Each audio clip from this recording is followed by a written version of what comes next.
Hi everyone, ನಮಸ್ಕಾರ ಎಲ್ಲರಿಗೂ.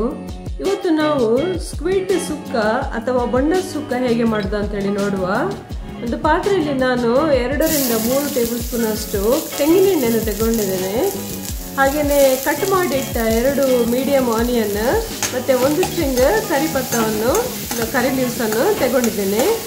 ಇದು ನಾವು ಈರುಳ್ಳಿ ಒಂದು ಕೆಂಪಾಗೋ ತನಕ ಫ್ರೈ ಮಾಡಬೇಕು.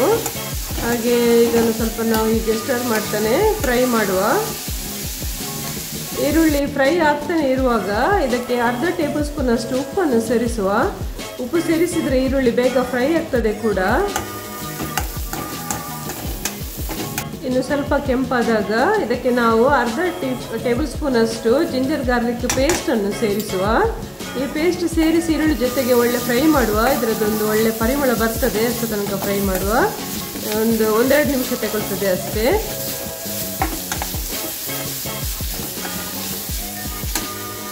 ಈಗ ನಾವಿದಕ್ಕೆ 1/4 ಟೀ ಸ್ಪೂನ್ ಟರ್ಮರಿಕ್ ಪೌಡರ್, ಅರಸಿನ ಪೌಡರನ್ನು ಸೇರಿಸುವ. ಹಾಗೆಯೇ ನಾನು ಇದಕ್ಕೆ ಮಸಾಲ, ಫಿಶ್ ಫ್ರೈ ಮಸಾಲ ನಾನು ಮನೆಯಲ್ಲೇ ರೆಡಿ ಮಾಡಿ ಇಡ್ತೇನೆ, ಅದನ್ನು ಸೇರಿಸ್ತಾ ಇದ್ದೇನೆ. 2 ಟೇಬಲ್ ಸ್ಪೂನ್ ಅಷ್ಟು ಫಿಶ್ ಫ್ರೈ ಮಸಾಲ ಸೇರಿಸ್ತಾ ಇದ್ದೇನೆ. ಆದರೆ ಇನ್ ಕೇಸ್ ನಿಮ್ಮ ಹತ್ರ ಈ ಥರ ರೆಡಿ ಮಸಾಲ ಇಲ್ಲ ಅಂತ ಹೇಳಿದರೆ ನೀವು ಬಫತ್ ಪೌಡರನ್ನು ಸೇರಿಸಿ. ಇದಕ್ಕೆ 1.5 ಟೇಬಲ್ ಸ್ಪೂನ್ ಅಷ್ಟು ಬಫತ್ ಪೌಡರ್ ಬೇಕಾಗ್ತದೆ. ನಿಮಗೆ ಖಾರ ಜಾಸ್ತಿ ಬೇಕಾದರೆ 2 ಟೇಬಲ್ ಸ್ಪೂನ್ ಅಷ್ಟು ಸೇರಿಸ್ಬೋದು. ಆವಾಗ ನೀವು ಇದಕ್ಕೆ ಹುಳಿಯನ್ನು ನೀವು ಸೇರಿಸಬೇಕಾಗ್ತದೆ. ನಾನಿದು ಮಸಾಲದಲ್ಲಿಯೇ ಹುಳಿಯನ್ನು ಹಾಕಿಟ್ಟಿದ್ದೇನೆ. ಹಾಗೆಯೇ ನಾವು ಸ್ಕ್ವಿಡ್ಸ್ ಅರ್ಧ kg ರೆಡಿ ಮಾಡಿ ಇಟ್ಟಿದ್ದೇನೆ, ಕ್ಲೀನ್ ಮಾಡಿ ರೆಡಿ ಮಾಡಿ ಇಟ್ಟಿದ್ದೇನೆ. ಇದು ಮಸಾಲ ಸ್ವಲ್ಪ ಆನಿಯನ್ ಜೊತೆಗೆ ಫ್ರೈ ಆದ ಮೇಲೆ ಕ್ಲೀನ್ ಮಾಡಿಟ್ಟ ಸ್ಕ್ವಿಡ್ಸ್ ಇದಕ್ಕೆ ಸೇರಿಸುವ. ಇದು ಕೂಡ ಒಳ್ಳೆ ಮಿಕ್ಸ್ ಮಾಡಿ ನಾವು ಕವರ್ ಮಾಡಿ ಕುಕ್ ಮಾಡಬೇಕು. ಇದು ಕುಕ್ ಆಗಲಿಕ್ಕೆ, ಬೇಯಲಿಕ್ಕೆ ಸಾಧಾರಣ 10 ರಿಂದ 15 ನಿಮಿಷ ತಗೊಳ್ತದೆ. ಈ ಮಸಾಲೆ ಜೊತೆಗೆ ಒಳ್ಳೆ ಮಿಕ್ಸ್ ಮಾಡಿ ಇದನ್ನು ಕವರ್ ಮಾಡಿ ಬೇಯಲಿಕ್ಕೆ ಬಿಡುವ.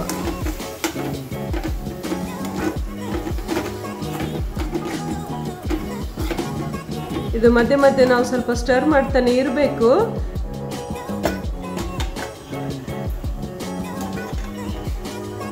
ಆವಾಗ ಇದು ಮೀನು ಈವನ್ಲಿ ಕುಕ್ ಆಗ್ತದೆ. ಇದಕ್ಕೆ ನೀರು ಹಾಕುವ ಅವಶ್ಯಕತೆ ಇರುವುದಿಲ್ಲ. ಯಾಕೆಂತ ಹೇಳಿದ್ರೆ ಈ ಮೀನಲ್ಲಿಯೇ ಬೇಯುವಾಗ ನೀರು ಬಿಡ್ತದೆ. ಮತ್ತೆ ನಿಮಗೆ ಅವಶ್ಯಕತೆ ಇದೆ ಅಂತ ಹೇಳಿದ್ರೆ ಸ್ವಲ್ಪ ನೀರು ಸೇರಿಸ್ಕೊಳ್ಬೋದು. ನೋಡಿ, ಇದು ಆಲ್ಮೋಸ್ಟ್ ಈಗ ಬೆಂದು ಬಂದಿದೆ, ಕುಕ್ ಆಗಿ ಬಂದಿದೆ. ಈಗ ನಾವು ಇದಕ್ಕೆ ತೆಂಗಿನಕಾಯಿ ತುರಿಯನ್ನು ಸೇರಿಸುವ. ನಾನಿಲ್ಲಿ ಇದಕ್ಕೆ 3 ಟೇಬಲ್ ಸ್ಪೂನ್ ಅಷ್ಟು ತೆಂಗಿನಕಾಯಿ ತುರಿ, ಫ್ರೆಶ್ಲಿ ಗ್ರೇಟೆಡ್ ಕೊಕೊನಟ್ ಸೇರಿಸ್ತಾ ಇದ್ದೇನೆ. ಸೇರಿಸಿ ಇದನ್ನು ಒಳ್ಳೆ ಮಿಕ್ಸ್ ಮಾಡುವ.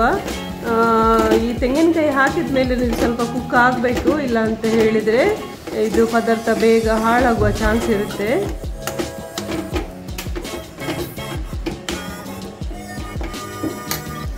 ಇದು ಒಳ್ಳೆ ಬೆಂದಿದೆ. ಇದಕ್ಕೆ ನಾವು ಎಂಡಿಗೆ ಈ ಕೊರಿಯಂಡರ್ ಲೀವ್ಸ್, ಕೊತ್ತಂಬರಿ ಸೊಪ್ಪನ್ನು ಸೇರಿಸುವ. ಇದರಿಂದ ಒಳ್ಳೆ ಪರಿಮಳ ಹಾಗೂ ಟೇಸ್ಟ್ ಬರ್ತದೆ. ಇದನ್ನು ಜಸ್ಟ್ ಮಿಕ್ಸ್ ಮಾಡಿದರೆ ಸಾಕು. ಕೊತ್ತಂಬರಿ ಸೊಪ್ಪು ಬೇಯಬೇಕಂತ ಇಲ್ಲ. ನಮ್ಮ ಪದಾರ್ಥ ರೆಡಿ ಆಯಿತು. ಸರಿ, ನಾವೀಗ ಊಟ ಮಾಡುವ.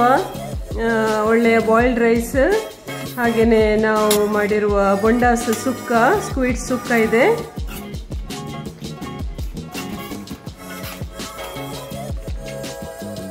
ಇವತ್ತು ಈಸಿಯಾಗಿ ಮನೆಯಲ್ಲಿ ನಾವು ಬೊಂಡ ಸುಕ್ಕ ಹೇಗೆ ಮಾಡಿದ್ದೇವೆ ಅಂತ ಹೇಳಿ ನಿಮ್ಮ ಜೊತೆಗೆ ಶೇರ್ ಮಾಡಿದ್ದೇನೆ. ಈ ರೆಸಿಪಿ ನಿಮಗೆ ಇಷ್ಟ ಆದರೆ ಈ ವಿಡಿಯೋನ ಲೈಕ್ ಮಾಡಿ ಹಾಗೂ ಈ ಚಾನಲನ್ನು ಸಬ್ಸ್ಕ್ರೈಬ್ ಮಾಡಿ. Thank you so much.